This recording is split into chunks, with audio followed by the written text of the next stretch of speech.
Sneakers and Cleats, the podcast. Welcome back to the Sneakers and Cleats podcast. It is Monday, October 2nd, the best sporting month of the year, in my opinion.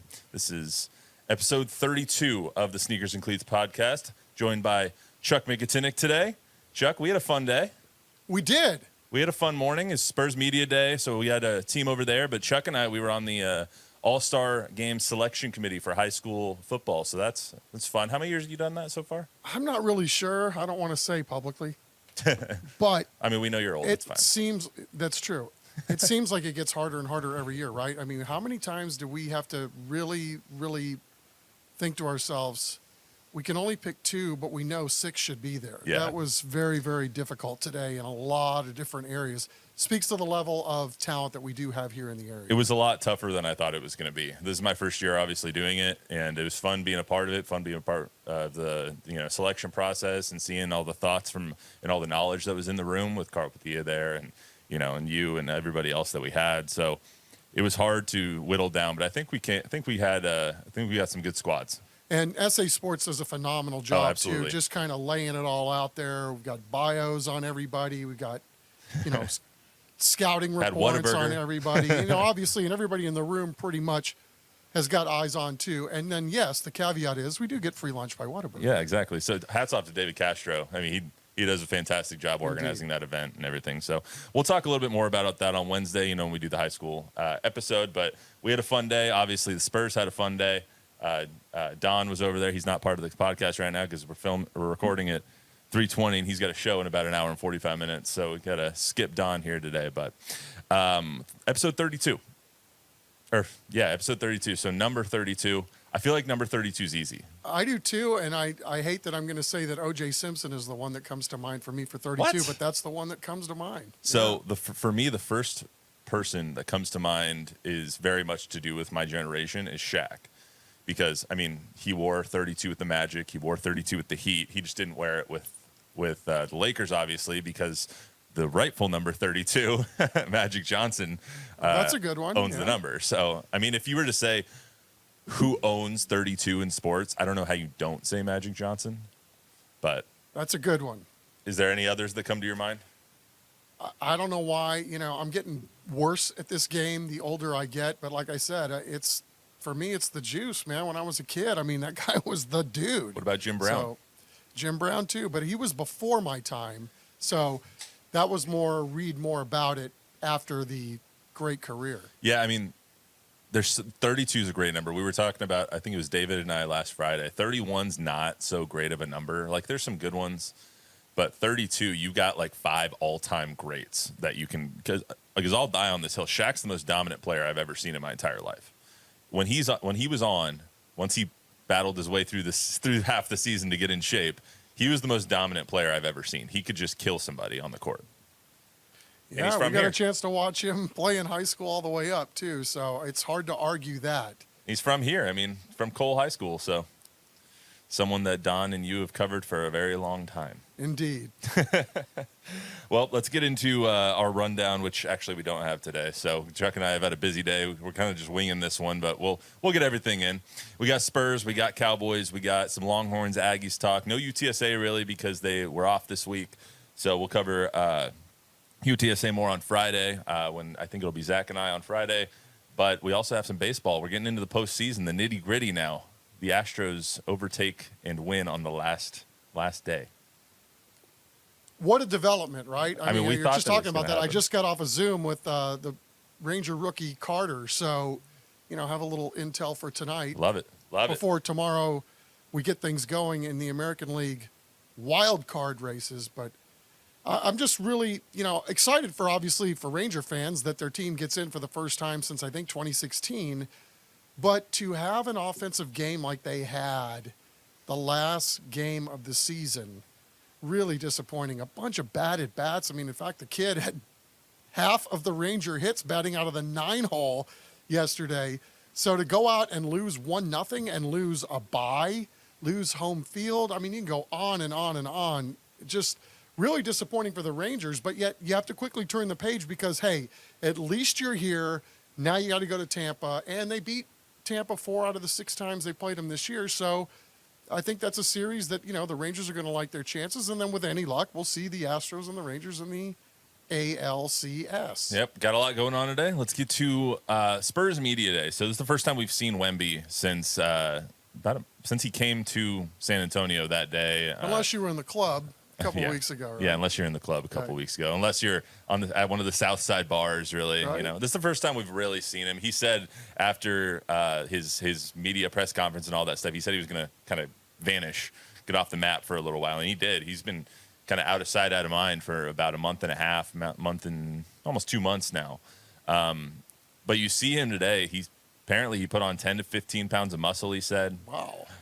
He's been practicing like crazy. He went through that phase where he dyed his hair like Jeremy Shohan did.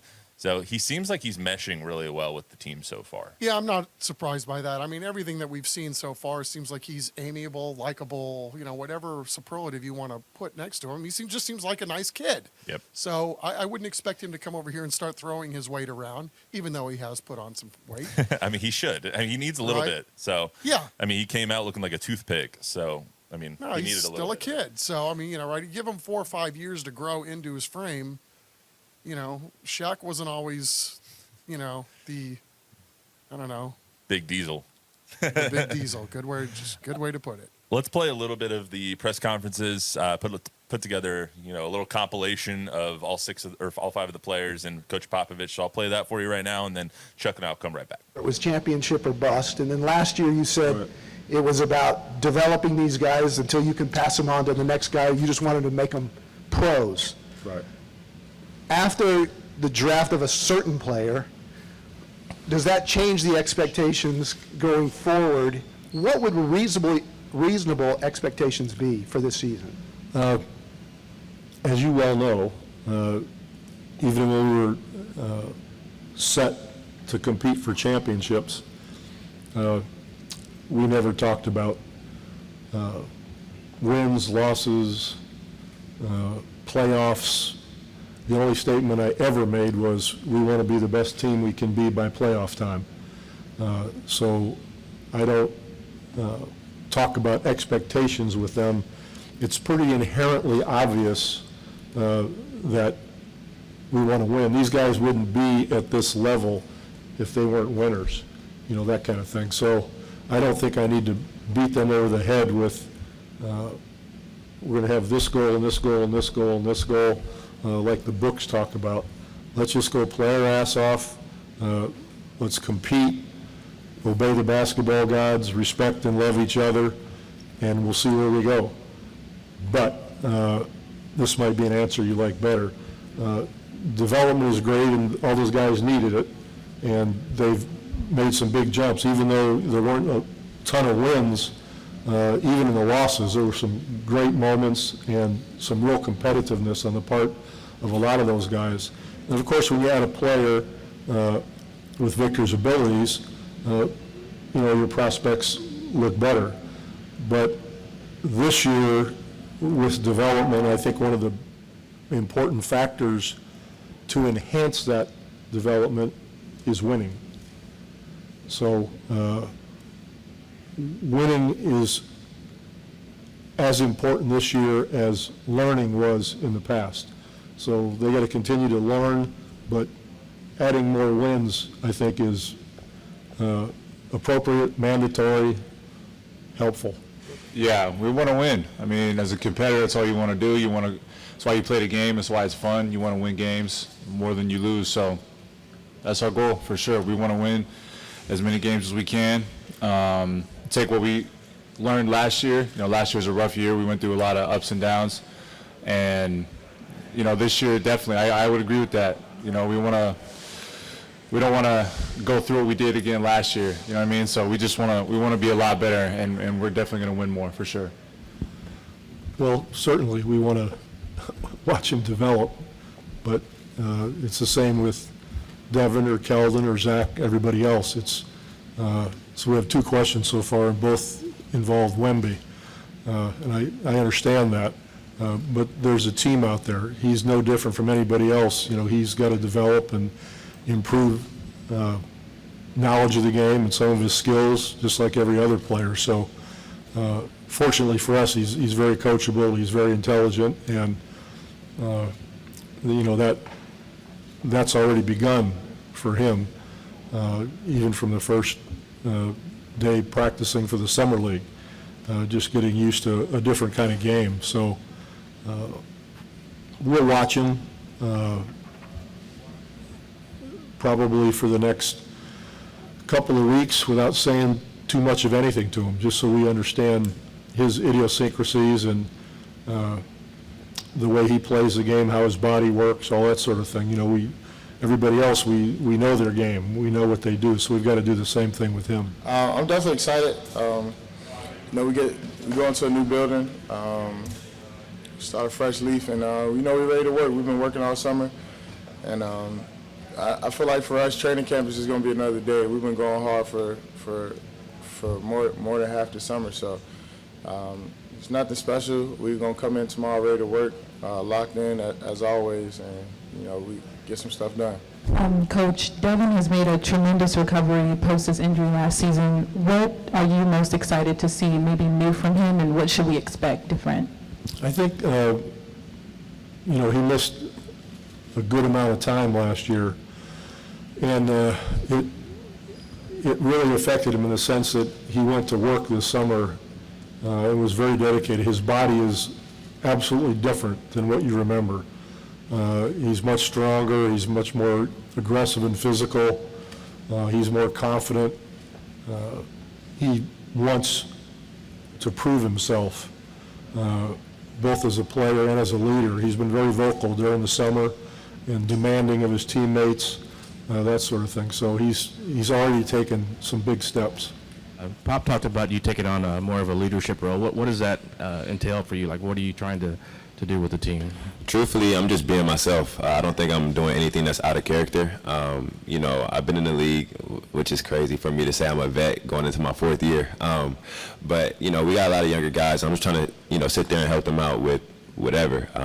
If it's on the court, off the court, I've been doing a lot of stuff with the team, trying to go to team dinners, trying to do some team bonding stuff, so everybody just likes each other. Everybody knows that, when you're in the heat of the game and, either somebody's getting cursed out or whatever it is, it's not because you don't like them, it's because at the end of the day you want to push them to be great. I think a little bit of both. I've talked to players individually and that sort of thing, but I think if we treat it like it's no big deal and you all are going to do what you do and fans are going to do what they do, but because I know the players and because he's got such high character and he's used to this. This isn't the first time that he's gotten attention.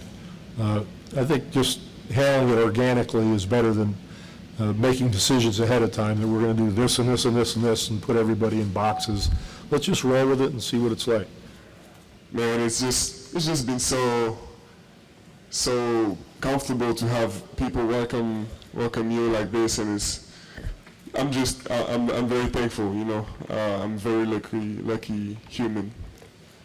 Yes, ever since I've been in San Antonio, I've gained 10, 15 pounds. So I'm trying to stop there. Trying to not add too much too quick.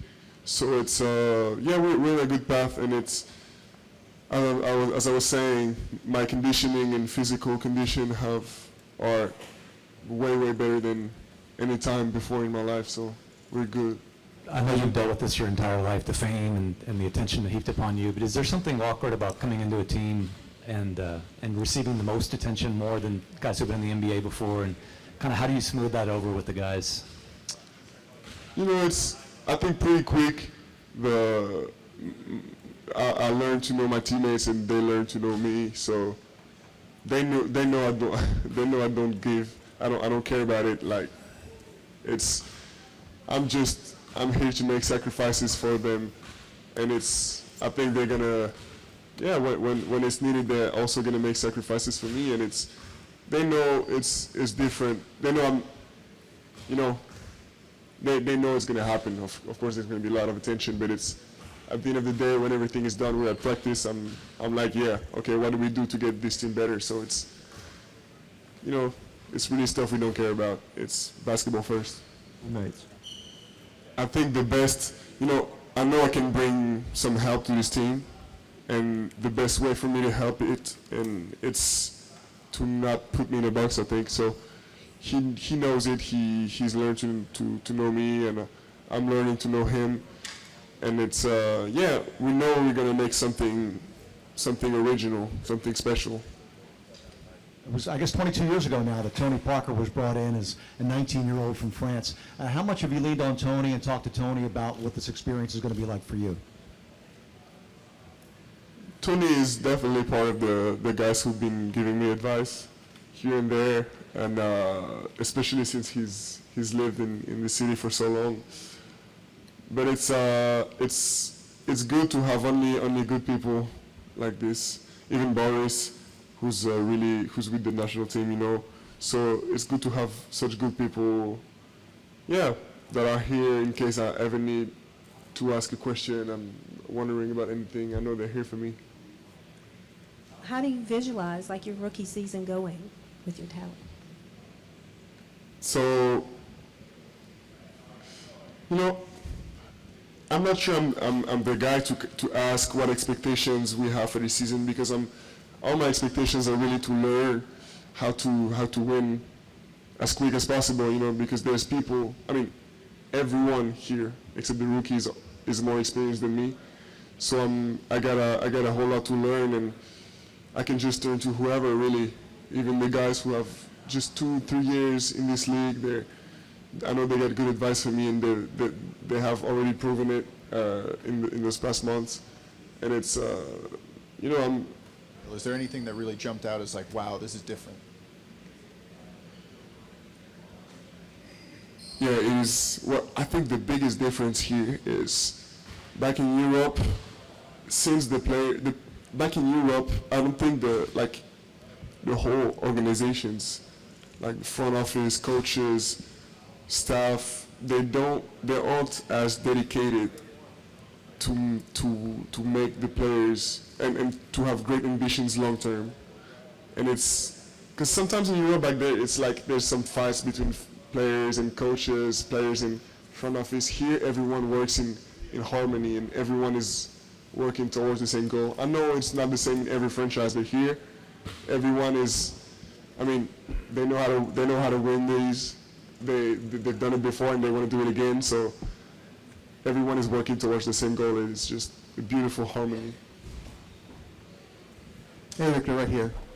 Vic is so humble. He doesn't let any of the hype or the media come into his life, or I feel like affect him as a person. He's been he's been outgoing, humble, great, energetic, playful. He's been great. So What's the excitement level been like having Victor in the building and being able to have all of your teammates together doing these mini camps and doing these outings and things like that so far? Yeah, it's been great. I feel like there's been a different kind of energy. I feel like everyone wants to come to the gym. Everyone wants to learn. Everyone wants to grow, and I feel like that's an exciting thing to have. As a young team, as a team, being involved with a team that's won so much in the past, winning culture. I think that's really exciting. So it's been a lot of fun. Most interesting thing I heard from Coach Pop today is there was definitely a renewed focus on winning. He said the last couple of years have been focusing on development with Malachi, with Keldon, with Jeremy, with kind of building the camaraderie. And you could tell, even though he won't say it, and he probably never will, that Wemby's that piece that they were missing. There's definitely a renewed focus on winning. So I think last year when you saw a lot of those games that they lost in the fourth quarter, and I believe they had the worst fourth quarter point differential in the entire league. A lot of those games that they tanked, nudge, nudge, wink, wink, they're not going to this year. And you're going to see a lot of those games turn into wins instead of turning into losses. I think, like anything else with this team over the last several years, there are guys that start, I don't care where you're drafted, you're going to play a lot in Austin before they feel like you've earned the right to get on the court. And I think that's going to probably be the case. I'm not saying he's going to Austin because I don't know that. Right. But he's probably I not think going it's to like Austin. anything else. It's you've got to earn your way on to this coach's basketball court. and he's not going to just hand you the keys to the kingdom without it having been earned. I would be curious to ask Pop, what was it about Tim where he showed Pop right away, this is the guy. This is the guy we're building the team around. Everything is going to run through him, and then we're going to just see where this takes us. I don't know that this is going to be necessarily the case with Victor at this point in his career, and I bet it won't be. He said something else today that was weird. The first two questions that happened were about Wemby, obviously. I mean, that's what all the questions are going to be about. Mm-hmm. And after the first two questions, he was like, we heard it in the sound bites, that like he's just another player. He's not going to be treated any differently than Malachi or Jeremy. And I think we saw, and you know this better than I do, that when Tim and when Tony and when Manu were here, he coached them even harder than he coached the other guys. Bill Belichick, historically, always coached Tom the hardest. Because if you're hard on your key players and your stars, they're going to then be hard on the rest of the team and take that identity. Yeah, I think these guys know what they're in for with all of this. I just think it's going to be fascinating to see how it all unfolds because they're infinitely more athletic than they've been. I mean, you could even see it last year. They got twitchy guys that can create for themselves, beat guys off the dribble, and you get enough of those guys around, you can't help but think that this team is going to make a leap this year. To what degree? Obviously, we have no idea, but I'm curious to see, will they play different when Victor's on the floor? Will they play the same when Victor's on the floor? I mean, there's just so many things that are fascinating to see this time of year. What are we going to get when we're in November? What are we going to get when we're in March and April? I mean, that's the fascinating thing about each year, right? And then you add a talent like Victor, who automatically is going to show up and play defense, regardless of what you get from him on the offensive end. So it'll be really, really fascinating to see this slow build to what this could become. Yeah, I think Pop's most quotable part of this press conference today, he said, winning is as important this year as learning was last year. So people that thought that maybe this was a fringe playoff team this year, I think that they might even take a bigger leap than that. I do too. And I mean, again, it's just based on what I saw last year, not just from the Spurs. I mean, it's the rest of this league. I just think this league I've said this before, this league is waiting to be had. I'm not saying every team sucks, but the ones at the top are really good. But to me, there's like 4 or 5 teams, and then there's the rest. Why couldn't the Spurs be one of those teams that cracks into the top 10? I mean, on either side of the coin here, Eastern Conference or Western Conference. Right. Especially with Damian Lillard out of that conference now. Right. I mean, I just don't see how it can't happen. To me, this is about as much of what I don't see other teams doing. The league doesn't look as there's as much continuity, and maybe it's with all the player movement. I have no idea, but I just feel like the league is waiting for somebody to come and do a Denver Nuggets on them where you slow build something, you add pieces as you go, and then eventually you're going to break through and win one. Another interesting part of Popovich's press conference was someone asked him, when are you going to get tired of the Wemby questions? He said, I am already. What a surprise. Yeah, surprise. You can't have your cake and eat it too, right? I mean, if you want the shine on your organization for all the right reasons, and Victor seems like he's the reason why you would want people paying attention to your team as an individual and as a player. So, I hope you're ready for more, because if that's what brings people in, that haven't been around for 4 or 5 years, then it's good for business. Pop was also asked about the lineup and who's going to start, because obviously you have, I think almost all of the guys from last year are still on this team, and they didn't bring in very many. They just bought out Reggie Bullock. I mean, obviously Josh Primo not with the team anymore after his dingling situation, his horrible situation actually. But you have most of the same guys on this team, and so he was asked about starting roles, who's going to get taken out, who's going to get put in, because obviously we assume Wemby's going to start. And he said, well, basically, if Manu can come off the bench, then anyone can. So not really tipping his hand there. But who do you think, if it was up to you, one player to take out of that lineup, would it be Shohan? Devin Vassell has to be in that lineup. Well, I mean, I agree. And Malachi. He's a hell of a player. And Malachi. Those guys are all really good players. But again, it's, Manu came off the bench because they needed some punch when they had the second team in there. And, you know, Manu most times was finishing ball games. So, you know, you're splitting hairs. And sometimes maybe it's matchups and maybe they change the rotations around and they're going to experiment like crazy, I'm sure, the first 6-8 weeks of the season, maybe longer. I mean, that's all they did last year was experiment. Nothing seemed like there was, you know, any flow or continuity in terms of what they were doing because they were, you know, grading and measuring every single lineup, everything that they were doing. So I really don't know how they would do this. I mean, on the surface, I would think that right now, Victor would have to be the guy that's going to have to earn his way into the starting lineup. But again, without the benefit of a training camp or really having, you know, hardcore intel from either the coaching staff or the front office, I mean, it's really, really hard to say because they're going to keep everything tight to the vest. You've got Keldon, Malachi, Devin Vassell, Jeremy, Zach Collins, and then you have Wemby. One of those guys can't be on the court. That's 6 guys. So it's going to be weird, but I also don't think you can start Wemby at a center because he's not a center. I mean, he's more of a power forward kind of guy. He's more of a 4, maybe even a 3.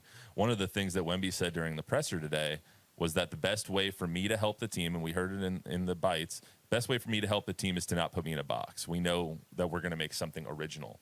What does that kind of make you think of, that we're going to make something original, well, like we're going to have him play everywhere? Yeah, I think that's just today's NBA, right? It's like you got a bunch of swing guys all on the court at the same time. You know, everybody can run, everybody can shoot, everybody's super athletic and twitchy, and you know, that's the way the league is right now. You know, it's not the old days where you had the slow prodding point guard and, you know, the big guy in the middle. I mean, the game has really, really changed. It's a speed game. So I would imagine they're going to do some things to junk it up. But, you know, again, even his presence on the court is going to give other guys opportunities too. Absolutely. So, I mean, we're going to be talking a lot more Spurs over the next few weeks and over the next few months because today is the unofficial start of basketball with media days. So now we have training camps. Now we kind of get this thing rolling over the next few weeks. I mean, I think we're three weeks from tomorrow is day 1. So jeez, it comes and goes fast, huh? It really does. And you're right about October being the greatest time of year, right? It is the greatest month. Yeah.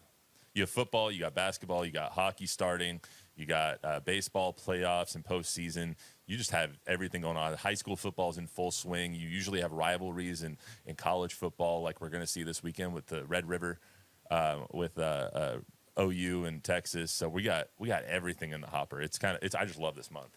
Harvest Moon is out for a reason, bro. Well, let's get into a little bit of the Cowboys. Hell of a game. I mean, they showed once again that they're a dominating force on defense, especially when you're playing a quarterback who doesn't belong on the field with Mac Jones. I don't think there's anything else we can say about the defense. Like, we know that they're good. However, I would like to highlight Deron Bland is a hell of a player. Yeah, when they flashed the stat yesterday on Fox that he's got the most interceptions since 2022, that really took me by surprise. Now, I mean, remember last year, he kind of came on the scene because they had some injury situations when, I believe it was when Jordan Lewis went down. But he comes in, immediately makes a pick in the first game that he's in. I mean, all he does is make plays. That's kind of what Jordan Lewis was doing, too. Everybody would knock the kid, but you look up and he's finding a way to beat you. They've just been very, very fortunate, right? I mean, you lose 7, you lose a lot, but they've got so many good, solid DBs, and Deron Bland just continues to make plays. But, you know, I thought the offense played well too. You know, I mean, that's a very physical, gifted defense that they played yesterday. Obviously, their offense didn't do them any favors and put their defense in a bind a lot, and that had something to do with the outcome and the final score. But again, it was an eye-opening performance that they've shown in 3 of their 4 games that it's just hard to win games in the NFL, much less like that. Do you think that fake field goal or fake extra point, do you think that was on purpose or was it a bad snap? I don't know. It looked like they designed it. Yeah, it looked designed to me. Like it was too fast. Usually with a bad snap, they're fumbling it and then they have to get up and run. I like the fact that if it was designed, Why not, right? Put something on tape Screw that it. makes somebody think about it. There's another part of me, it's like, oh, why did you do that now in a game like this? Save that for when you really need Well, something. they weren't reinventing the wheel. We practiced that in high school. Like, if there's a bad snap, fire and go, and like you have the wing go out to the corner, you have the other one go to the and center. maybe of the they've end got zone. some other tricks up their sleeve, and I would imagine that they do, but it's just one of those things now. If you got to be on high alert if you're the 49ers or any team that they play going forward, because you just can't take the PAT off. Yeah, I thought the defense played well. Obviously, the Patriots probably played their worst game of the entire season. Zeke, the Zeke fanfare was really cool to see how they welcomed him back. I mean, he was a huge part of this franchise for so long that giving him the tribute video and giving him kind of that moment, I thought that was really cool. Yeah, I mean, I feel like teams do that now all the time, and I hate the virtue signaling and all that, but for Zeke, this was apt. I mean, to me, it was a shame that he only got 4 touches yesterday.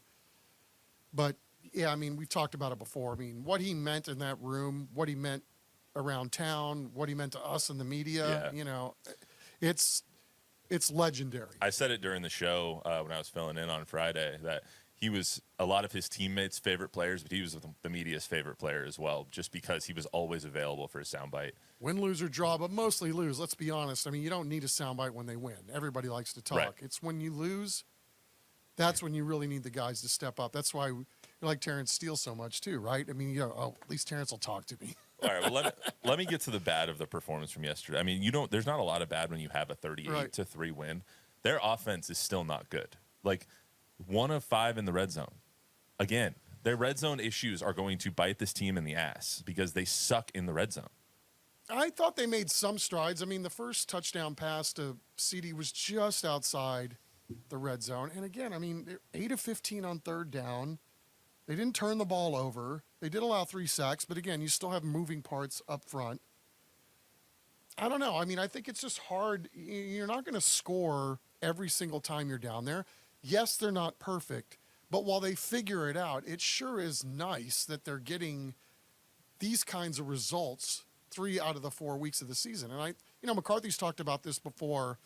They measure the season every 4 games, right? So if somebody would have told you with as much experimentation and as much learning as there goes into the NFL for these teams the first month of the season because of how limited you're allowed to practice nowadays, to come out of this 3-1, I think they're only going to get better. I mean, that's a hell of a good way to start the season, and they built up a lot of equity because games are going to get tougher. Everybody else is going to get better, and then you could talk about the attrition too. I mean, they're not great yet. They're pretty darn good. But though. Chuck, let's be honest. Look at the 4 teams they've played. The Patriots don't have a quarterback. The Cardinals aren't good. They're probably in the bottom 4th of the league. The Jets don't have a quarterback. And the Giants put on the worst performance we've ever seen a Brian Daboll coach team put on. They haven't played anybody, and their offense hasn't looked good. They can't run the ball. Tony Pollard has been a supreme disappointment this year so far. You have Kevontae Turpin, who had half of their rushing yards on 1 play yesterday. They can't run the ball. They can't score in the red zone. And this weekend, when they play the Niners, you're not going to be able to do that. You're not going to be able to play as badly on offense as they have played and beat the 49ers in Santa Clara. Something tells me that a lot of time was spent this year, or this offseason, I should say, on the San Francisco 49ers. Let's just see what happens on Sunday night. I know, well, I shouldn't say I know. I have a hunch the way McCarthy looks at things during the offseason. I think we're going to see, at least that's my hunch, that we're going to see something a little different in Santa Clara on Sunday night. I don't know. I wouldn't be surprised if the 49ers killed them in that game. I really wouldn't. I would be willing to bet that will not happen.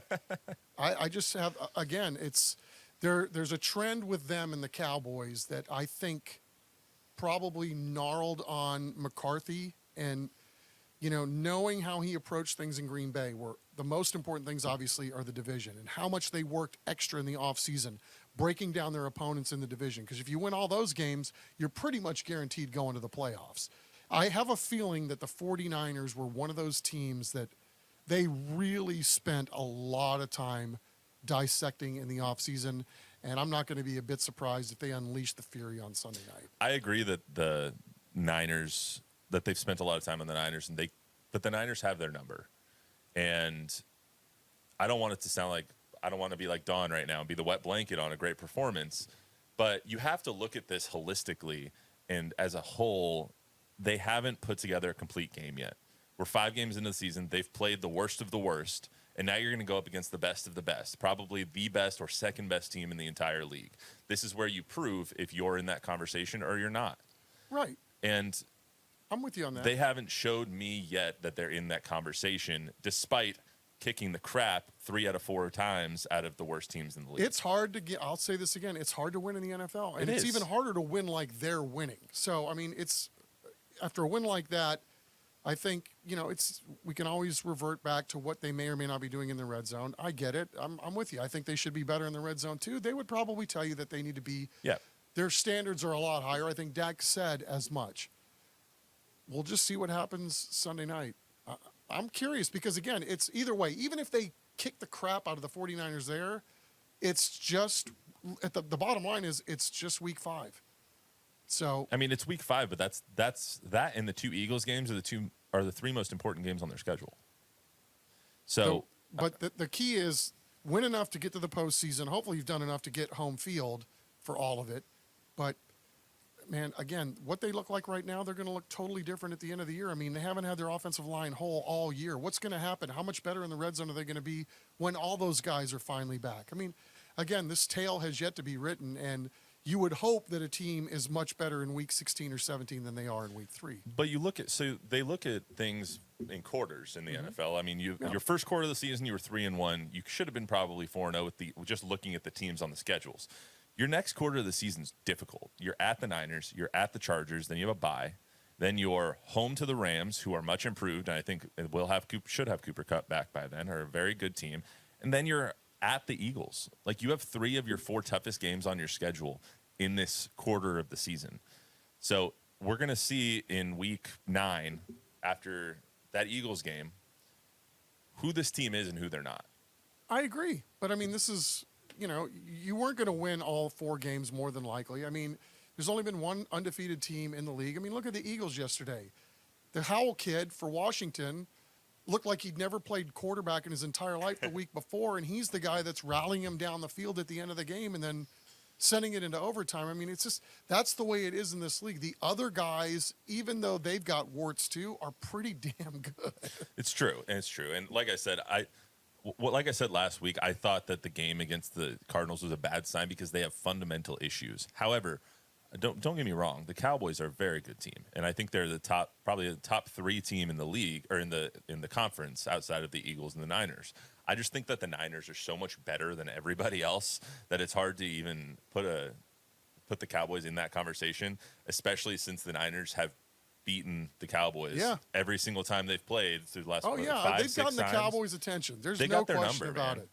So that's our Cowboys talk today. I mean, I think that we're impressed. I think that we're looking forward to a good game of the week this week. Yeah, I mean, this right. is going to be a hell of a matchup. Indeed. And both teams can prove a lot, so we'll see. Let's get to some Longhorn. We had Longhorns. We had Aggies this weekend. Longhorns went ranked against Kansas.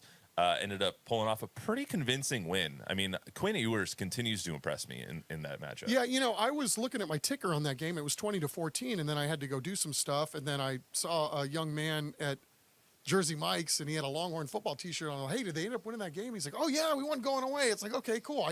I didn't see or hear how it came to be. But, yeah, Kansas, obviously Texas has had their problems with them historically, off and on. And then they're 4-0. I mean, Texas has beaten some pretty good players. And even though it's happened late, you can't discount any of that. I was a little surprised that the AP didn't move them up into number 2 because, I mean, Georgia hasn't looked good. Right. And, A&M really dominated Auburn the week before. And I thought, well, okay, Auburn's Auburn quarterback. dominated again this week. Yeah, and then I was mostly intrigued watching that, thinking, okay, maybe A&M isn't as bad as everybody says that they are, and clearly they're not, because that was another hell of a win for them. So, again, I think the thing that surprised me most was the AP rankings, and Texas has earned the right to be number 2, in my opinion, based off of what Georgia hasn't done. Yeah, and this week against Kansas lost their quarterback really early in that game. So Jalen Daniels. Okay, I didn't know that. Yeah, they lost him really early in the game. So you know it was like kind of an iffy. I don't know if you can read too much about the Texas win there, but the thing with Texas, like I said last week, every single week they're coming in and they're not playing with their food. They're coming in and they're housing people, and they're living to tell the tale. This week, I don't know if they're going to be able to do that. They're playing OU this week in I think it's a top 15 matchup. I think OU is in the top 15. That's going to be a hell of a game. Yeah, OU's ranked 12th, I believe. They moved up. So, yeah, I mean, again, they're taking on another unbeaten team. Even Texas played Wyoming, right? I believe Wyoming was unbeaten at the time. Mm-hmm. So, you know, to be able to get up for these games each and every week, and then again, this is another embrace the hate game, right? I mean, this game always has been embrace the hate. But now, I mean, OU's coming in. It's not like they've not been winning. So, again, if Texas can pull this one off again, I mean, if they pull off another win against another unbeaten team, how the hell can you not move them up in this? And it's a huge matchup for both teams too, because the Aggies are playing Alabama this weekend in College Station. If the Aggies win that game, you can still win the SEC West.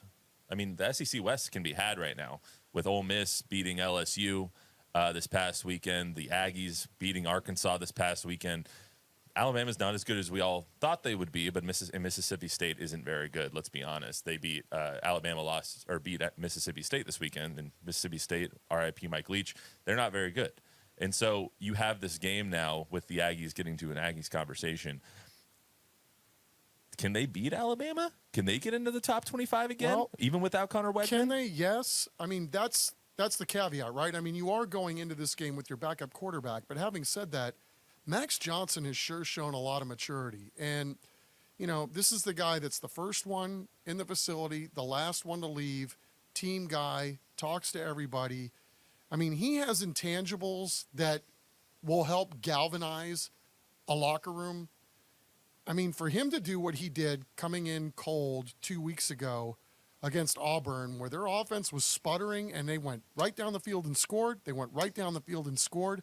And that essentially, you know, then A&M kind of managed the game from there, as they should. I mean, obviously, you're already down one quarterback. Right. You sure as hell don't want to lose another one. Right. But they're a fascinating team because now A&M's starting to tackle better. Now you can tell that, you know, they're more into it because these are conference games. The games are bigger. There is more at stake.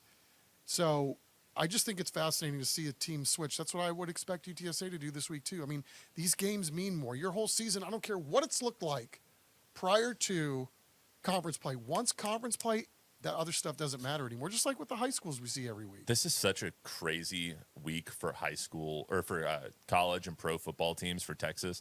Texas has Oklahoma. In Dallas, I think, is where they're playing. The Aggies have Alabama in College Station. You have the Cowboys who play the Niners, and then you have UTSA who is going to be in their first ever conference game in this conference. So it's such a huge week for all Texas teams that we really care about. Yeah, you gotta love it. I mean, that's why we watch, right? Plus, you got the postseason starting for baseball, which we're going to get to right now. What I told you guys when they were coming out of the All-Star break is that Texas didn't have enough. It came down to the final day, but I ended up being right. I mean, the Rangers just did not have enough in the tank to hold them off.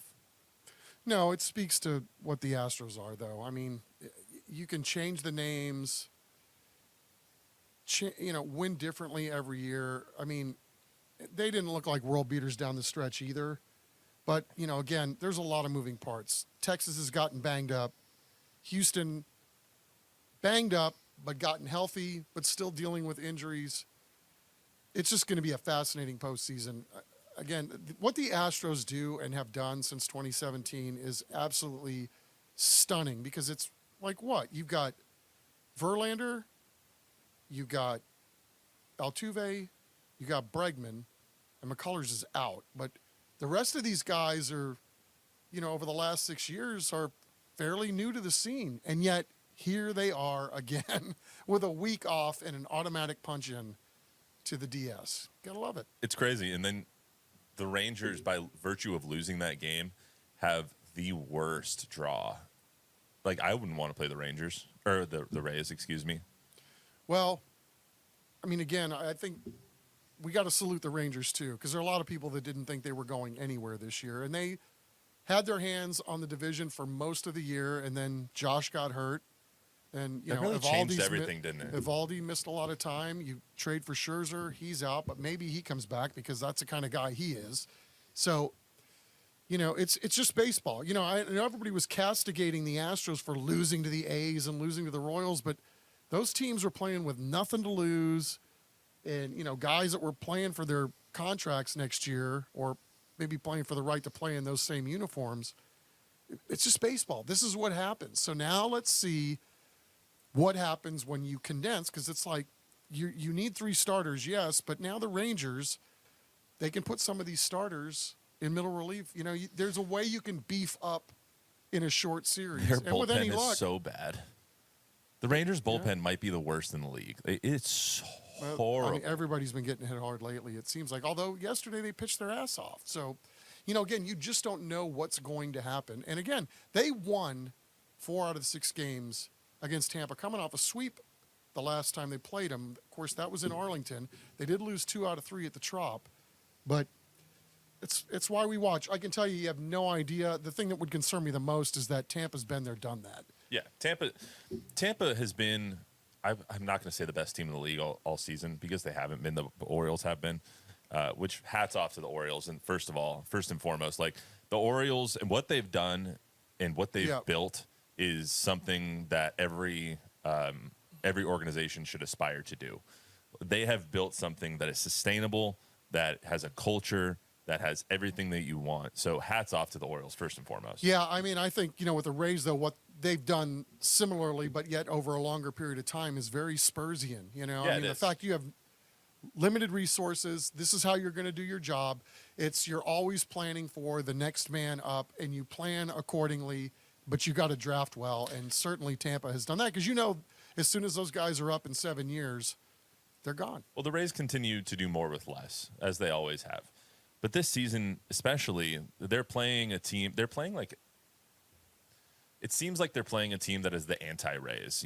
Like the Rangers don't have a lot of developmental guys on their team besides Ezekiel Duran and Josh Young and all that stuff. They have guys that they've bought: Corey Seager, Jonah Heim, Marcus Semien. Marcus Semien, thank you. I mean, and then all the big pitchers that they have. Martin Perez is now coming back. Traded Nathan for Eovaldi. Garver. Nathan Eovaldi. I mean, you have all these guys that you've bought and you've told to come here, basically. And then you're playing the Rays, who are basically an entire farm system team that has just come up together, has that camaraderie, loves each other, does all that kind of stuff. So it's kind of a fascinating dynamic, seeing what series this is going to be. But I'm going to be hard pressed to see if the Rangers can pull this off. Well, it's a short series, right? I mean, 3 games now, right? It's the best of 3, and all 3 are in Tampa. So the odds are stacked against them, but it's a hitter-friendly park. You don't have to deal with shadows like they had to deal with late in that game yesterday. So I think there's a lot of things working in the Rangers' favor. They do have a lot of guys, veterans that have been there, done that. You get a guy like Robbie Grossman or Jankowski, guys that have been, bench guys that can come in and at least be good teammates and, kind of show guys what they need to do or how to prepare. And Simeon's played in some big ball games, especially when he was in Toronto late in season. Obviously you got your shortstop who's won a World Series. So I just wish, Seager's wrist he just got drilled a couple days ago. I don't think he's 100% based on what I saw yesterday with his at-bats. I mean, but again, it's only going to take 1 series, and it's probably going to be some guy that we have no idea who it is that's going to be the hero, and that's what's so great about postseason baseball. So looking at the bracket, you got Rays, Rangers. Who wins? Well, I'll be a homer. I'll go Rangers. All right, I'm going to go with the Rays. You got Blue Jays, Twins. Who wins? Oh, man, the freaking Twins have really been swinging it. I'll go, and I hate to say this because I love the Blue Jays. My heart's telling me to take the Twins. I'm therefore going to go with the Blue Jays because you never trust your heart. I'm also going to go with the Blue Jays. I thought we were going to be I separate. I almost did, but I'm learning to trust not my instincts. Your instincts are pretty good. No. Lately, I feel like they've not been right. They go exactly with the opposite of what you think. All right, so we're gonna go Blue Jays in Houston, 7-game series. I'll go with Houston. I'll go with Houston as well. And then so for you, you're gonna go Rangers, Baltimore. I got to go with the O's right now, just because I feel like that team, of all the teams in the American League, feels like they're the best to win it all. Although their closer is now out for the year. I'm going to go Tampa over the Orioles. So I'm going to go Houston and Tampa, and you also have Houston and you have Houston and the O's. So who gets to the World Series? I don't know how you can pick against the Astros at this point. Really? I mean, again, I feel like you're going out on a limb just because they're there. Somebody let them in. They've earned their way, of course, but, the Mariners could have done something about this. The Rangers could have done something about this. Now they get a week off to rest up, set their pitching lineup. I know Baltimore does too, but I like the way the Astros competed against the Orioles. The Orioles played pretty well in that series too. I mean, what a hell of a ALCS. I'll tell you, I agree. I think it's the Astros making it to the World Series out of the American League. So let's just go through the other one real quick before we wrap up. All right. Diamondbacks, Brewers. I'll go with the Brewers just because the Diamondbacks really laid an egg against the Astros. Like, they just didn't hit the ball at all. All right, I'm going to go with my heart instead of my head on this one, and I'm going to say Diamondbacks just because that group of lug nuts is so fun to watch. I love watching Corbin Carroll. And it's cool how they flipped the script here pretty quickly. Yeah, and I love Torey Lovello. Used to be a Red Sox guy. I love Torey Lovello. I've interviewed him a couple of times when I was in school. He's a great dude. Corbin Carroll is a beast. I'm just going to go with. I know I'm probably going to be wrong, but I'm going to go with them anyway. Marlins, Phillies. Boy, that's tough because I think the Marlins have got gamers. I'm telling you, I was pissed at the Astros when they didn't re-sign Yuli, and look where Yuli is. Right. He goes to crappy Miami, and where's Yuli? There's some guys that just there's some sort of oozing effect of their DNA. Just when they walk into a room, you feel like something good's going to happen. Yuli is that guy. Washed up, whatever. Last year with the Astros, not doing anything, gets to the playoffs. What does he do? Yeah. When the lights come on and they're the brightest, I'll go just because of Yuli. I think they've got, decent pitching. Their defense scares me a little bit, but we'll go with Miami. I'm sorry I went on too long on them. But I love Yuli. Whoa. Love Yuli. Breaking news. Before we get to the rest of this, San Antonio Spurs guard Devin Vassell has agreed to a 5-year, $146 million extension. In for the long haul. Vassell lands the rookie scale extension as part of the 2020 draft class, solidifies him as a Spurs cornerstone. That's huge. That's huge. They love Devin. Well, clearly. We knew that before. Yes. They've loved Devin for a long time. Well, I mean, again, does he pass the eye test? 100%. And he's one of those guys you were thinking last year, why don't we see this guy more, right? But they've had a plan, and so far the plan is working pretty well. So good for him. What do you think that says about where they land on this team as currently constructed as well? Because handing someone $30 million a year that's nothing to sneeze about. Well, in this day and age, that's a pretty club-friendly contract in a lot of regards. I mean, right? yeah, but that's the max he could get right now with how young he is. So, oh, good on him. I take the money. That's why it kills me with these baseball players that are turning down $100 million contracts because they think they can get 160 or 170. It's like somebody offered you, what planet are you living on if somebody's going to offer you $100 million that you wouldn't take it? I can't believe they did that right now. Like, actually, I can because media day was earlier today. So they did media day, and now they're going to announce the contract. They're very, very Spursian of them. Yes, I love that. It's so funny how they operate. Yeah. Devin Vassell being a key cornerstone with Wemby is exactly what this team needs. Well, I mean, again, you're setting it up, right? Now you know two guys that are going to be here. So yeah, next year when Shohan comes up, or 2 years from now when his contract comes up, you're going to sign Jeremy again. All right, we got to get back to the baseball, dude. You totally pivoted. I'm so sorry. Adrian Wojnarowski tweeted it out. Of course he did. He knew we were recording. Why does the NBA need any reporters? They don't. It's just Woj. They don't. It's just Woj. And Shams. Woj and Shams, and then everybody else is kind of sitting on the outside. All right. Well, sorry, America. Let me get back to baseball real quick. So, congratulations to Devin Vassell. Yes. Well earned. So I got the Phillies against the Marlins. Okay. Whoever it is, I don't care. They're going to lose to the Braves. It doesn't matter. I don't either because I like Turner from the Phillies. He's one of my all-time faves. So they're going to lose to the Braves regardless, though. You have the Marlins losing to the Braves. I like the Braves a lot, but they're banged up a little bit. So yeah, I'll go with the Braves. I think that Ronald Acuna is the most fun player to watch in baseball. Oh my gosh, what the year that he had is historic. 70 right? and 40, like right. How crazy is that? That unheard of. So in this day and age, to steal 70 bags, yeah, that doesn't even compute. People I'm so pissed off at people too. Just to go off on a slight tangent, people who are saying that the base size is really what did it, and that Ronald Acuna didn't steal these 70 bags and he wouldn't have done it last year. Like, shut up. Yeah. Just shut up. Yeah. Like, you're so annoying. Stop taking the fun out of everything. Yeah. Like, dude just stole 70 bags. Get over it. Right. I mean, on a day and age where every catcher is super athletic and twitchy and these get the dudes ball have freaking cannons. From home to second in less than a nanosecond. I hate when people disparage guys because of rule changes. Like, he just took advantage of the system and stole 70 bags. Yeah. Why isn't everybody else stealing 70 bags? Like, right. Go away. Yeah. Dodgers against, you have the Brewers, I have the Diamondbacks. I'm taking the Dodgers 100%. I'll try to bet against the Dodgers, too. I mean, they've got everything you need. Dodgers, Braves. Oh, my heart tells me Dodgers. My head tells me Braves. Okay, I'll go Braves. My heart tells me Dodgers, my head tells me Braves. Okay, I'll go with the Braves. God, they're so good.